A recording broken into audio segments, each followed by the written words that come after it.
Students आज हम करने वाले एक्सरसाइज 5.3 क्वेश्चन नंबर 16 से क्वेश्चन नंबर 20।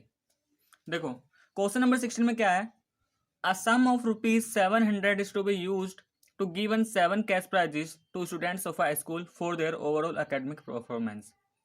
हमने क्या लिया, एक 700 का सम लिया और उस 700 के सम को हमें कितने कैश प्राइजेस में डिस्ट्रीब्यूट करना है, मतलब 7 कैश प्राइजेस में उसे डिस्ट्रीब्यूट करना है। ठीक है, आगे बोल रहा है if each prize is ₹20 less than its preceding price. हर एक प्राइस अपने पहले वाले प्राइस से जो ₹20 है वो कम होता जाएगा। मान लो अगर इनिशियली फर्स्ट प्राइस ₹X है तो सेकंड होगा, क्या होगा, X-20। थर्ड क्या होगा, उसमें से 20 माइनस कर देंगे और ऐसे ही चलता जाएगा। Find the value of each of the prizes, तो हमें हर एक प्राइजेस की वैल्यू बतानी है। तो देखो मान लेते हैं कि जो वैल्यू है फर्स्ट प्राइस का वो ₹A है। क्या मान लिया, ₹A। ठीक है, अब देखो क्वेश्चन में लिखा था if each price is ₹20 less than its preceding price, कि अगर हर एक प्राइस अपने पहले वाले प्राइस से ₹20 कम है। तो देखो अगर फर्स्ट वाला प्राइस ₹A का है तो जो सेकंड प्राइस हमने देना है वो कितना देना होगा, A-20। पहले वाले में से 20 माइनस कर देंगे तो ये जो प्राइस होगा ये तो हमारा क्या बन जाएगा, एक AP बना रहा है ना। देखो पहला प्राइस A का था, second price A-20, third price जो आएगा A-40। तो ये तो हमारा एक AP बन रहा है। और कहाँ तक इस तरह की हमें कितनी टर्म लेनी है, 7 टर्म्स। 7 इसलिए क्योंकि हमें 7 कैश प्राइजेस देने हैं। तो ये एक AP बन रहा है, जिस इस AP का जो फर्स्ट टर्म है A है। कॉमन डिफरेंस क्या है, फाइंड कर लेना, -20। क्वेश्चन में भी बोल रहा है कि जो प्रीसीडिंग प्राइस से है वो ₹20 कम होता जा रहा है, तो D क्या आएगा यहाँ पे, -20 आएगा। ठीक है, और जो S7, क्योंकि 7 कैश प्राइजेस है और टोटल सम है हमारे पास 700, तो S7 कितना है, 700। अब देखो यहाँ पे हमें क्या निकालना है, यहाँ पे हमें अगर ये A पता चल जाए तो हम 7 कैश प्राइजेस इस तरीके से निकाल सकते हैं। ठीक है, तो using formula SN is equal to N/2 into 2A plus N-1 into D। S7 कितना बन जाएगा, 7/2, 2A प्लस 7-1 D की वैल्यू है -20। अब देखो S7 हमें गिवन है 700 इज इक्वल टू, देखो इस 7/2 को भी उधर LHS में ले जाएंगे तो क्या बन जाएगा, 2/7 is equal to 2A plus 7-1 कितना हो जाएगा, 6, और 6 इंटू -20 तो ये हमारा कितना आ जाएगा, माइनस का 120 आ जाएगा ये तो। ठीक है, 7 से 700 ये 100 टाइम्स ला गया तो 200 is equal to 2A minus का 120। तो यहाँ से 2A कितना आ जाएगा, 200 प्लस 120 इज इक्वल टू 320। तो A की वैल्यू क्या आ जाएगी यहाँ से, 320/2, इसका मतलब 160। तो जो A आ गया हमारा कितना आ गया, 160। तो देखो value of first prize, value of first prize, तो फर्स्ट प्राइज हमारा A था तो ये तो आ गया हमारा ₹120, सॉरी ₹160। ठीक है, अब ऐसे ही जब हम सेकंड प्राइस की वैल्यू अगर हमें निकालना है तो हम क्या कर देंगे, A माइनस डी, मतलब कि A प्लस डी। तो ये क्या हो जाएगा, A तो हमारा 160 प्लस D कितना है, माइनस का 20, तो ये आ जाएगा ₹140। इसी तरीके से हमें थर्ड प्राइस की वैल्यू निकालनी है तो क्या बन जाएगा, A प्लस 2D। A है 160, 2 इंटू डी है कितना, -20। क्योंकि ये हमारा क्या बन रहा है, एक AP बना रहा है ना, तो हम AP की जनरल टर्म क्या होती थी, A plus D, A plus 2D, A plus 3D and so on. तो थर्ड प्राइस क्या आ जाएगा, A प्लस 2D। तो ये आ जाएगा हमारा 160, 2 इंटू -20 माइनस का 40, तो ये आ जाएगा हमारा 120। ठीक है, similarly value of fourth price is equal to A plus 3D। तो ये हो गया 160 प्लस 3 इंटू -20, तो ये आ जाएगा ₹100। देखो क्योंकि ये हमारी क्या है, वैल्यू है, तो यहाँ पे रुपीज़ लिखेंगे। ठीक है, जो हमारा वैल्यू आएगा फिफ्थ प्राइस का, तो हमें फिफ्थ प्राइस कितने रुपीज़ का देना है, तो A प्लस 4D, तो 160 प्लस 4 इंटू -20, तो ये आ जाएगा ₹80। वैल्यू ऑफ सिक्स प्राइस, ये आ जाएगा हमारा A प्लस 5D, इसका मतलब 160 प्लस 5 इंटू -20, तो ये आएगा हमारा ₹60। एंड सेवेंथ प्राइस कितना आ जाएगा हमारा, seventh price is A plus 60, इसका मतलब 160 प्लस 6 इंटू माइनस का 20, तो ये आ जाएगा हमारा ₹40। तो हमारे पास जो 7 प्राइजेस है वो क्या है, 160, 140, 120, 100, 80, 60 एंड लास्ट वन इज 40।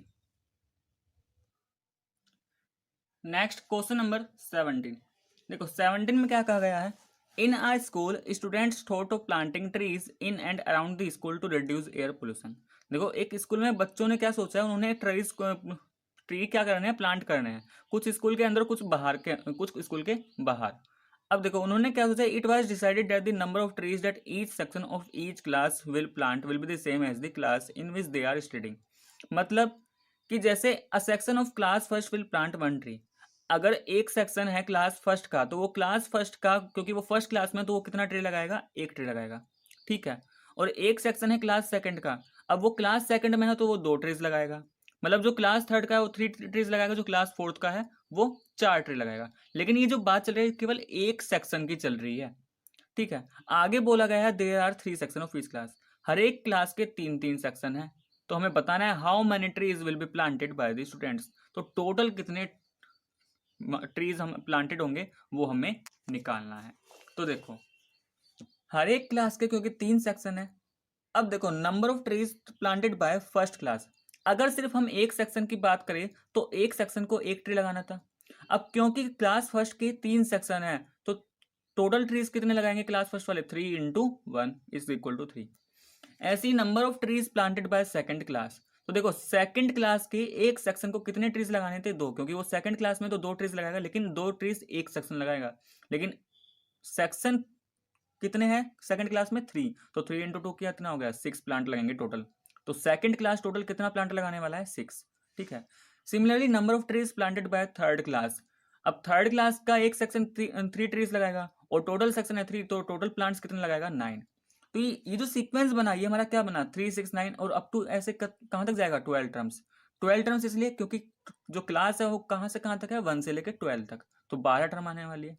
तो ये जो सीक्वेंस है देखो ये हमारा क्या बन रहा है, ये तो हमारा एक तरीके से एपी बन रहा है, ध्यान से देखो 6 माइनस 3 करेंगे 3, 9 माइनस 6 करेंगे 3, तो ये क्या बन रहा है, ये तो एक एपी बन रहा है, ठीक है। एक ऐसा एपी जहां पे जो फर्स्ट टर्म हो तो हमारा 3, जो कॉमन डिफरेंस वो भी 3, और जो एन की वैल्यू वो कितना, 12।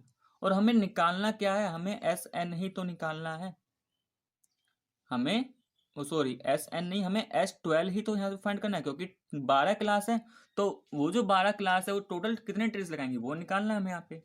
अब हम क्या करेंगे इस वाले केस में, तो using formula SN is equal to N upon 2A plus N minus 1 into D.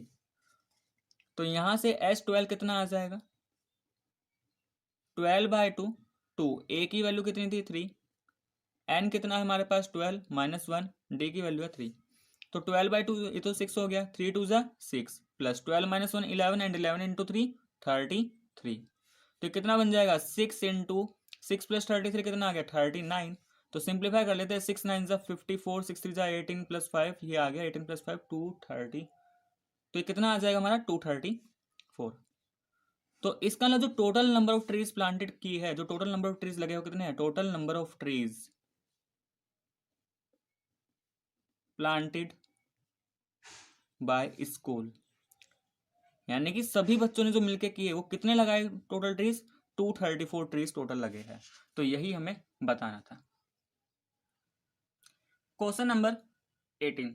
देखो 18 में क्या है, a spiral is made up of successive semi circle, एक स्पाइरल बना हुआ है कुछ सेमी सर्कल की हेल्प से, with centres alternately at A and B, starting with center at A of radius 0.5, 1 centimeter, 1.5, 2 centimeter as shown in figure.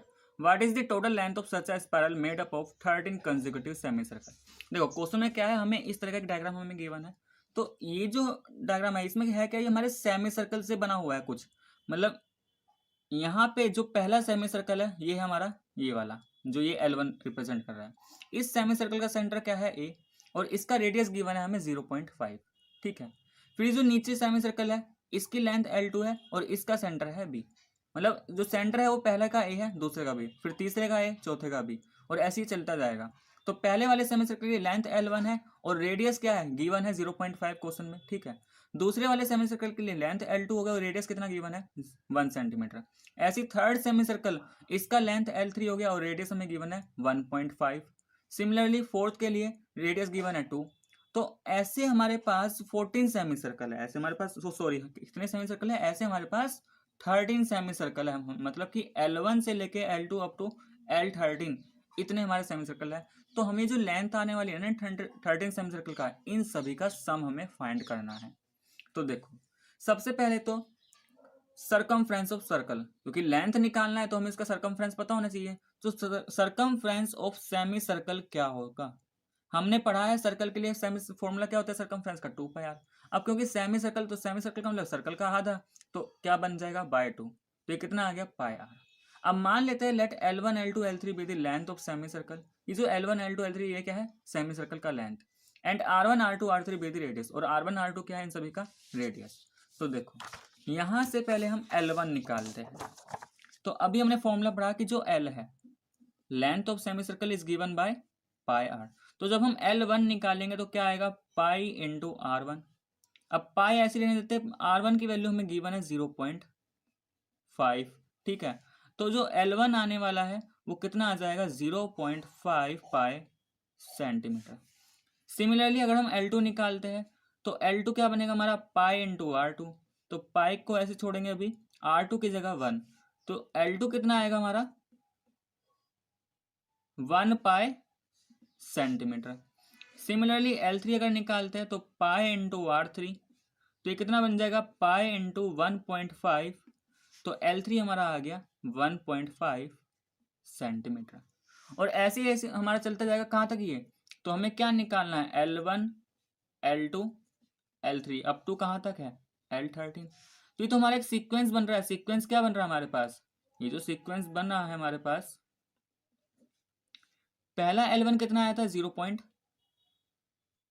पाई, फिर क्या आया हमारे पास 1 पाई, फिर आया हमारे पास 1.5 पाई, और ऐसे ही चलता जाएगा कहाँ तक 13 टर्म्स, जब तक कि हमें नहीं मिल जाती। तो हमें इस टाइप के जो 13 टर्म्स मिलने वाले हैं उन सभी का सम निकालना है। तो देखो यहाँ पे अगर हम ध्यान से देखें, अगर हम 1 पाई माइनस 0.5 पाई करते हैं यहाँ से, तो ये हमें मिलने वाला 0.5 पाई। इसी तरीके से अगर third term minus second term करेंगे तो भी हमें क्या मिलेगा 0.5 पाई। तो जो ये डिफरेंस है ना ये हमारा कांस्टेंट आ रहा है। इसका लिए जो गिवन सीक्वेंस है ये तो हमारा एपी बना रहा है, एक ऐसा एपी जिसका ए तो हमें गिवन है 0.5 पाई, और इसी का कॉमन डिफरेंस भी कितना है 0.5 पाई। और इस एपी में जो टोटल नंबर ऑफ टर्म्स आने वाली है 13, क्योंकि 13 सेमी सर्कल है, ठीक है। और हमें निकालना क्या है, हमें S13 तो हमसे पूछा गया है। तो सब कुछ तो हमें पता है, तो हम बस क्या करेंगे यहाँ पे फॉर्मूला यूज कर लेते हैं SN का। तो देखो using formula SN is equal to n/2 into 2a plus n minus 1 into D. S13 क्या बन जाएगा हमारा 13/2 इंटू 2, a है हमारा 0.5 pi plus 13 minus 1 into D, D भी कितना है 0.5 पाई।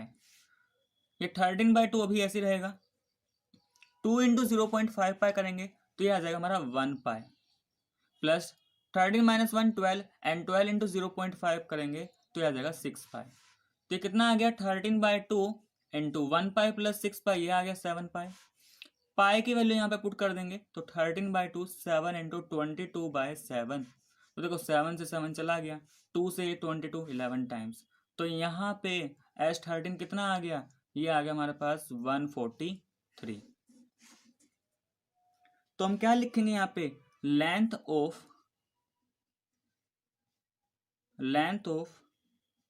13 कंसेक्यूटिव सेमी सर्कल। तो इस टाइप के जो हमें 13 कंसेक्यूटिव सेमी सर्कल मिलने वाले हैं उनका लेंथ कितना हो जाएगा 143, लेकिन क्योंकि लेंथ है तो यूनिट क्या होगा इसका सेंटीमीटर। तो इसका आंसर कितना आएगा 143 सेंटीमीटर। Question number 19। देखो 19 क्वेश्चन में क्या बोला गया है 200 logs are stacked in the following manner.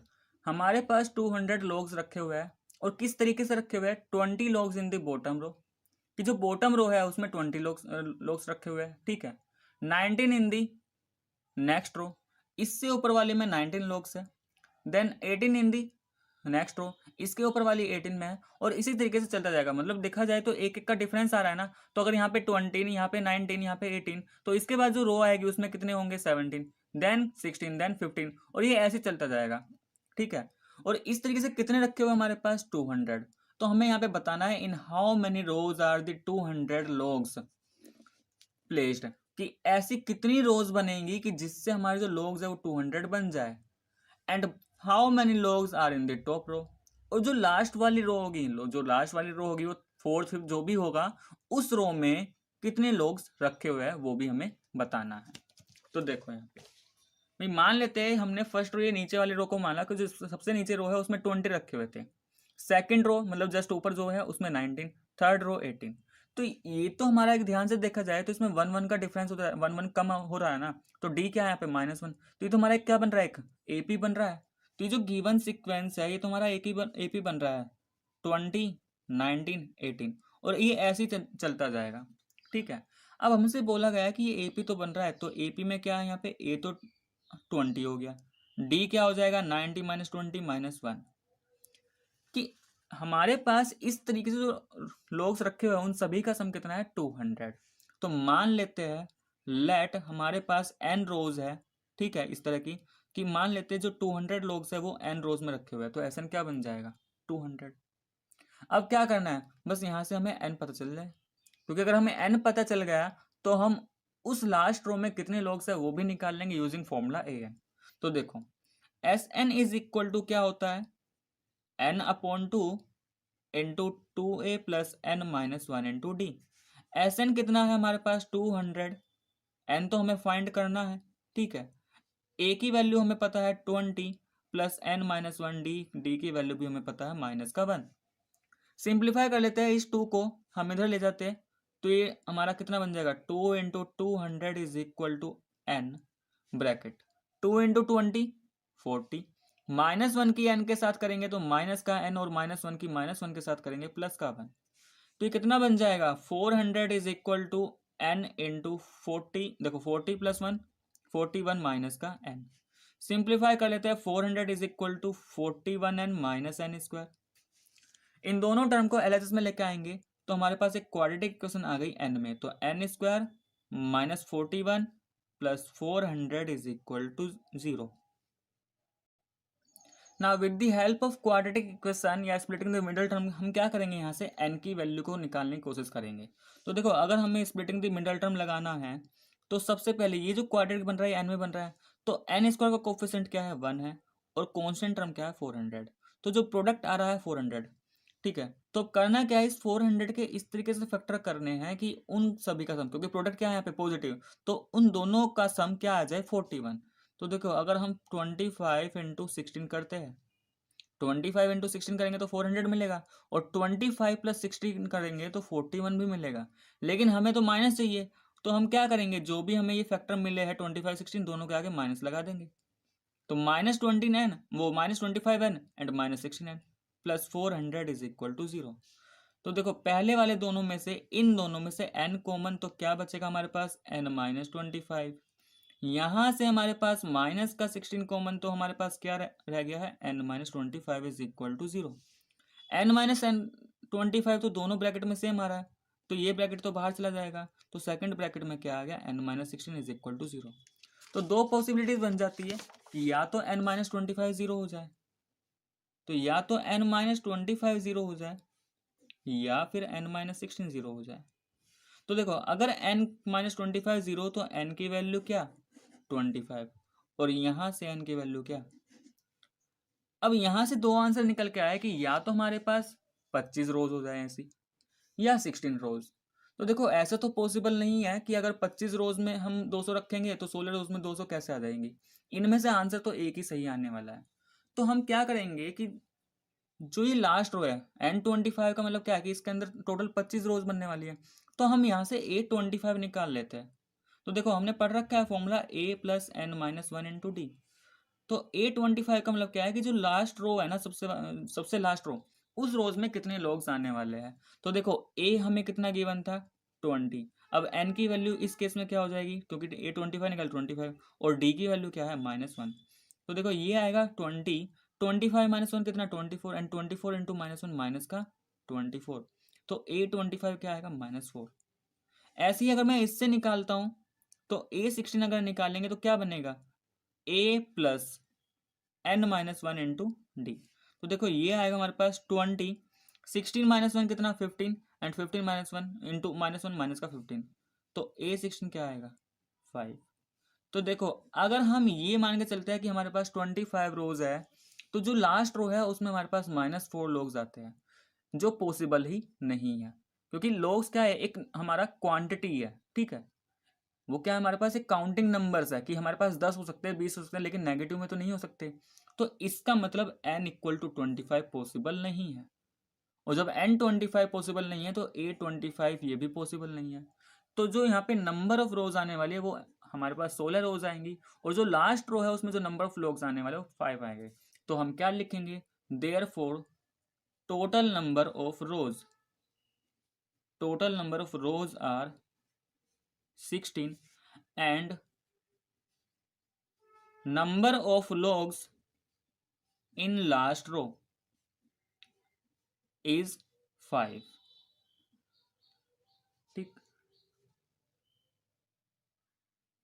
Last question, question number 20। देखो क्वेश्चन नंबर 20 में क्या है, इन अ पोटैटो रेस, एक पोटैटो रेस है, a bucket is placed at the starting point. Starting point पे हमारे पास बकेट रखी हुई है, तो देखो ये हमारा स्टार्टिंग पॉइंट है, यहाँ पे हमारा बकेट रखा हुआ है, which is 5 metre from the first end the other potatoes are placed 3 metre apart in a straight line. ये जो बकेट है, ये जो यहाँ पे डॉट लगे हुए हैं, ये हमारा पहला पोटैटोज रखा हुआ है, second potatoes, third potatoes, fourth and so on, कितने रखे हुए हैं, ऐसे हमारे पास 10 पोटैटोज रखे हुए हैं। तो देखो ये जो बकेट है ये पहले पोटैटो से 5 मीटर के डिस्टेंस पे है, और इस फर्स्ट पोटैटो के बाद जो भी पोटैटोज रखे हुए हैं वो 3-3 मीटर के डिस्टेंस पे रखे हुए हैं, ठीक है। अब देखो यहाँ पे कंडीशन क्या है, कि क्या गेम क्या है उसको समझ लेते हैं। अ competitor start from the bucket, जो कॉम्पिटिटर है उसे बकेट से स्टार्ट करना है, picks up the nearest potato, runs back with it, drop it in the bucket, ठीक है। तो देखो कॉम्पिटिटर को करना क्या है कि बकेट से स्टार्ट करना है, उसे बकेट से पहले पोटैटो पोटैटो पोटैटो तक जाना है, ठीक है। वो तो यहाँ तक आएगा, तो कितना डिस्टेंस कवर करेगा यहाँ तक आने के लिए 5 मीटर, और फिर यहाँ से उसे इस पोटैटो को उठाकर वापस जाना है बकेट तक और उसमें डाल देना है, ठीक है। अब फिर क्या करना है, फिर से उसे सेकंड पोटैटो तक आना है, तो फिर यहाँ से वो यहाँ तक आएगा, फिर वापस जाएगा और उसमें पुट कर देगा, और इसी तरीके से मुझे एक एक पोटैटो उठाना है, लेके जाना है और उसमें डाल देना है। तो इसी तरीके से उसे 10 पोटैटोज ये रखे हुए हैं, उन सभी को बकेट में डालना है, लेकिन 1 बाय 1 डालना है, ठीक है। तो देखो runs to the bucket to drop it in this and she continues in the same way until all the potatoes are in the bucket। तो इसने ये काम कब तक किया कि जब तक सभी पोटैटोज बकेट में नहीं डाल देंगे, जब तक ऐसा उसने करते रहा। तो what is the total distance the competitor has to run, तो कॉम्पिटिटर ने इस ओवरऑल प्रोसीजर के लिए टोटल कितना डिस्टेंस ट्रेवल किया, हमें वो निकालना है। तो देखो अगर हम फर्स्ट पोटैटोज का देखते हैं तो पहले पोटैटो के लिए 5 मीटर वो पहले यहाँ तक जाएगा, और फिर यहाँ से उतना ही डिस्टेंस जाएगा जितना उसने ट्रेवल किया यहाँ तक आने के लिए, तो मतलब 2 × 5 बन जाएगा। अगर सेकंड पोटैटो के लिए देखा जाए तो 5 + 3 उसने ट्रेवल किया, ठीक है, और 5 + 3 एक तरफ से हो रहा है, अब वापस भी तो जाएगा, तो 2 × 5 + 3 बन जाएगा। सिमिलरली थर्ड पोटैटो के लिए क्या बन जाएगा, 5 + 3 + 3, तो ये तो एक तरफ का है लेकिन उसे वापस जाना भी तो 2 × 5 + 3 + 3। तो देखो यहाँ पे जो डिस्टेंस बनने वाला है, distance travel by competitor to drop the first potato, first potato को ड्रॉप करने के लिए उसे 2 × 5 चलना पड़ेगा, मतलब कि 10 मीटर चलना पड़ेगा, ठीक है। सेकंड पोटैटो को उठाने के लिए देखो, जब सेकंड पोटैटो को उठाने जाएगा तो बकेट से कितना डिस्टेंस ट्रेवल करेगा 5 + 3, लेकिन उसे डालने में तो जाना है बकेट में, तो वापस वो उतना ही डिस्टेंस ट्रेवल करेगा, तो 2 से मल्टीप्लाई कर देंगे, तो 5 + 3 कितना 8, 8 × 2 = 16, तो टोटल 16 मीटर ट्रेवल करेगा सेकंड पोटैटो को बकेट में डालने के लिए। ऐसे जब थर्ड पोटैटो की बात आएगी तो बकेट से पोटैटो तक आने के लिए जो डिस्टेंस होगा वो 5 + 3 + 3, अब क्योंकि उसे डालने भी जाना है तो 2 से मल्टीप्लाई कर देंगे, तो जो टोटल डिस्टेंस यानी कि उठाने से लेकर डालने तक बकेट में कितना डिस्टेंस ट्रेवल कर दिया, 5 × 3 = 8, 3 × 11, 2 × 22, तो 22 मीटर। और ये ऐसे कब तक चलता रहेगा, जब तक कि वो 10 पोटैटोज नहीं उठा लेता। तो देखो ये जो गिवन सीक्वेंस बन रहा है, अगर हम यहाँ से चलो एक और निकाल लेते हैं फोर्थ पोटैटो का, अगर वो चौथा पोटैटो उठाता है तो कितना ट्रेवल डिस्टेंस करेगा। तो देखो एक तरफ से कितना बैठेगा, 5 + 3 + 3 + 3, और क्योंकि डालने में जाना है तो 2 से मल्टीप्लाई, तो 5 3 8 3 11 3 14 दूनी 28, तो ये 28 मीटर। तो जो हमारा डिस्टेंस बन रहा है वो क्या बन रहा है, जो यहाँ पे पैटर्न दिखाई दे रहा है हमें, देखो डिस्टेंस आर, ठीक है। तो मैं सिर्फ यूनिट नहीं, सिर्फ ऐसे ही नंबर लिखेंगे, तो 10, फिर 16 था, फिर 22 हुआ, फिर 28 हुआ। और ये कब तक, जब तक कि हमें इसी ऑर्डर में 10 टर्म नहीं मिल जाती, क्योंकि हमारे पास 10 पोटैटोज है, तो तब तक ये ट्रेवल करता है जब तक हमें 10 टर्म नहीं मिल जाती। कितने, 10 टर्म्स। तो देखो अगर ध्यान से देखे, अगर मैं यहाँ पे A2 - A1 करता हूँ तो 16 - 10, इसका मतलब 6 मिल रहा है। अगर मैं यहाँ पे A3 - A2 करता हूँ तो 22 - 16, इसका मतलब 6।